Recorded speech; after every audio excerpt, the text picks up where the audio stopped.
Hello everyone, আসসালামু আলাইকুম। সবাই কেমন আছেন? কে কোথা থেকে দেখছেন অবশ্যই কমেন্টে জানাবেন।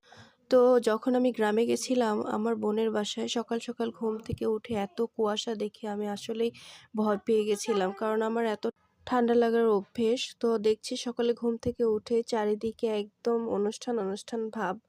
আমার বোন, বোনের শাশুড়ি, বোনের ননদ, শ্বশুর সবাই মিলে বাসায় অনেক আয়োজন করেছে। যেমন একটা অনেক বড় রাজহাঁস নিয়ে আসছে। এই যে রাজহাঁসটা কাটছিল।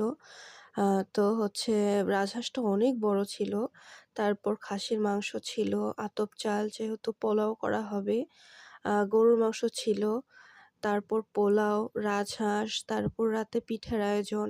সব মিলিয়ে অনেক সুন্দর আয়োজন ছিল। যাই হোক গ্রামে এরকম দাওয়াত খেতে অনেক ভালোই লাগে যেহেতু আমরা শহরের মানুষ। গ্রামে যাওয়া খুব একটা পড়ে না। কিন্তু গ্রামের মানুষ আসলে অনেক অতিথিপরায়ণ। তারা সবসময় ভালো থাক, দোয়া করি। সবাই ভালো থাকেন। আল্লাহ